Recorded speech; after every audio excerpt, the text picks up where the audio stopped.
Amigos y amigas, estos días, a raíz de la lesión de Gavi, de las quejas por la saturación del calendario, se está abriendo un debate interesante sobre el futuro del fútbol.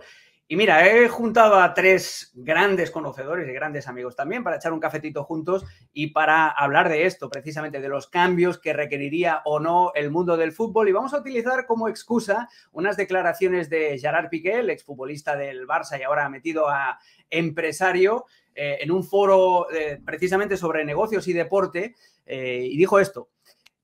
Es una evidencia, creo que lo dijo alguien del Dortmund, nuestro rival no es el Real Madrid, nuestro rival es Netflix, al final, o Disney Plus, como quieras. Al final es entretenimiento, el fútbol tiene que ir más hacia el entretenimiento, la gente tiene unas horas que las quiere para entretenerse. El fútbol compite contra Netflix y también contra las redes sociales. Esto es lo que decía Gerard Piqué, por un lado, de la necesidad de actualizar el fútbol y hacerlo más atractivo porque compite con muchas otras cosas, como las redes sociales también. Y esto decía también Gerard Piqué, el deporte va hacia hacer competiciones más cortas y más únicas. Hay demasiados partidos y la gente no sabe ni lo que se está jugando.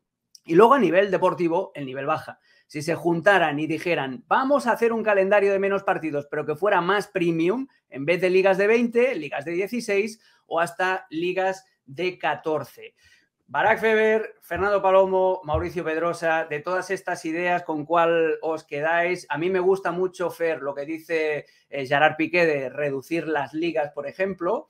Lo que pasa es que esto es como el cambio climático. Todo el mundo dice, no, hay que viajar menos, pero nadie quiere perderse ese billetito de avión. Las ligas no quieren reducir los números de partidos, las UEFAs y las FIFAs de turno siguen ampliando también las competiciones con partidos que cada vez importan menos, todo se ha dicho. Entonces, ¿con qué te quedas? ¿En qué tiene razón y en qué se equivoca don Gerard Piqué? Y Bernabé. Bueno, un gusto saludarles. Bueno, Gerard Piqué es un personaje muy interesante, se expresa muy bien, tiene su opinión, alguna de esas no coincidimos en unas y quizás coincidimos en otras. Me ha pasado hoy al escuchar su exposición en este foro de negocio y deporte. Dentro de ese contexto habrá que entender por qué decía lo que decía. No me voy a poner a hacer el repaso de la carrera de Piqué como empresario, que arrancó siendo futbolista, y ahí también ya hay una incongruencia, pero habla, por ejemplo, ahora de cómo la distribución del dinero en la liga puntualmente está desequilibrada, que se benefician equipos de los grandes como Madrid y Barcelona, cuando estos tendrían que recibir más, Madrid y Barcelona, porque son los que más generan, y los que reciben y los que se benefician de ellos tendrían que recibir menos. Luego también pondera la distribución equitativa de los derechos en las ligas del deporte estadounidense, con lo que ya me lleva a pensar en una contradicción de su parte. Yo, escuchando el tema de los calendarios, yo sí creo que es un tema que no debe desaparecer de la mesa, porque al final lo ha dicho Ancelotti también en su momento y recientemente lo ha pronunciado el mismo Ancelotti. Esto lleva tiene que partir desde la voluntad de las organizaciones, o que los jugadores se planten de manera contundente con un sindicato fuerte, cosa que no existe, o no existe pero no ejerce como tal. Y lo que mencionabas antes, dentro de esta contradicción de que todos queremos ver un mejor planeta, nadie le apaga la luz a su casa cuando es necesario apagarla para evitar el calentamiento global tampoco. Los futbolistas no quieren ganar menos plata y tampoco lo tolerarán en función de un calendario que favorezca el espectáculo. Los clubes tendrán que reducir sus ingresos. Acá no estamos hablando de una liga en un país y de un solo deporte, como suele pasar en el deporte estadounidense, del cual se toma muchas veces ejemplo. Acá, cuando hablamos de fútbol, hablamos del fútbol, al menos cuando lo queremos reducir a esto, porque entendería que hay sociedades o contextos socioeconómicos que de repente tienen que ir a una liga cerrada para poder subsistir. Pero concentrándonos en el continente europeo, a donde existe otro contexto socioeconómico y otro nivel cultural, para entender también que el sostener la estructura piramidal del fútbol debe ser por lo menos primordial. El fútbol ahí puede reconstruirse de tal manera que se reduzcan las ligas, se modifique la competencia, conviva incluso una Superliga, pero tiene que existir un cambio drástico para llamar la atención o para seguir siendo relevantes. Y esto conlleva una reunión de cuando menos todas las ligas europeas. De nuevo digo, esto dentro de ese contexto, que sí, creo que es donde se debe respetar el modelo piramidal. Hay países a donde su realidad económica ya no sostiene el modelo piramidal. Y podríamos esto ampliarlo también. Regiones a donde quizás la Superliga, ese concepto es una necesidad.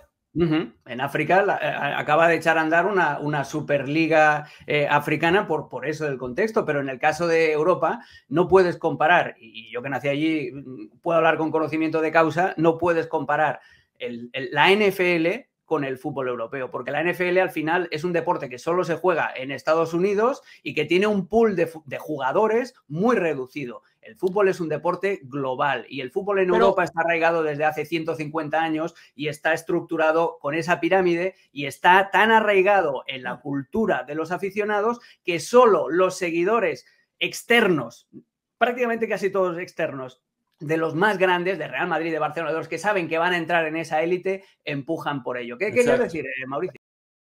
Es que, a ver, el ejemplo me parece muy interesante, no nada más por cómo lo explica, sino porque lo plantea también Piqué, y donde yo creo que hay unas discrepancias tremendas, y porque esto incluso puede llegar a confundir al aficionado, ¿no? Que ese es el problema con las palabras que acarrea Piqué. Piqué tiene influencia, sobre todo en una generación de gente que ha crecido con el stream, en el que básicamente lo que le dice el stream es ley, y no es tanto así. La gran virtud del modelo de negocios de la NFL no es su calendario, porque si podemos hablar del calendario, entonces yo le voy a tirar a Piqué el número de equipos, ¿no? 32 equipos contra 20, y él está hablando de reducir equipos.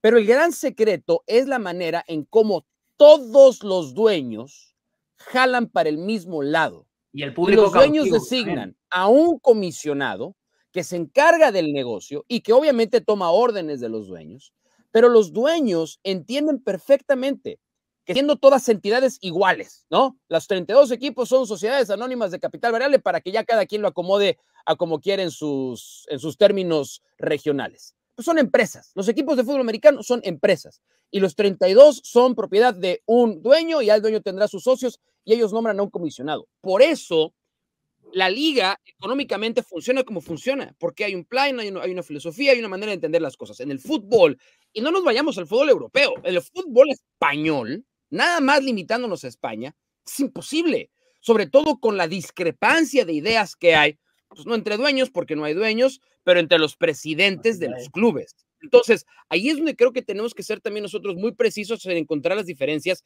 y no comparar peras con manzanas, porque los casos no aplican. Que es cierto que el fútbol hoy tiene o se encuentra en un punto en el que tiene que cambiar cosas, no de su concepción, pero sí de cómo entiende el negocio, absolutamente, pero no es una tarea fácil. Y no es una tarea fácil porque cada quien va a jalar agua para su molino, y hoy han entrado los clubes como el Manchester City o han entrado las entidades como el Paris Saint-Germain, donde el dinero no es un problema y donde no van a querer ceder un lugar en el que poco a poco se han ido posicionando. Entonces, más allá de que la intención de Piqué de sus palabras es la correcta, hay cosas que tienen que cambiar.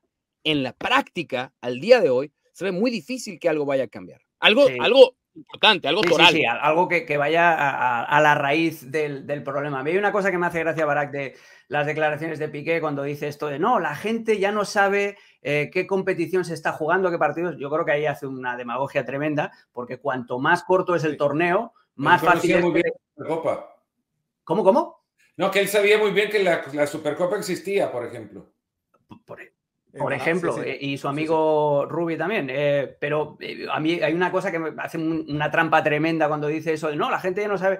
A ver, ese problema pasa más en los torneos cortos. Yo ya no sé cuántas ediciones de la Kings League han hecho, cuántas fases finales, cuántas tal. Al final es facturar, es venderle al público, lo que está buscando Piqué, es venderle al público un partido emocionante, la gran final. Tiene 11 meses la Kings League. ¿Cuánto, perdón? 11 meses.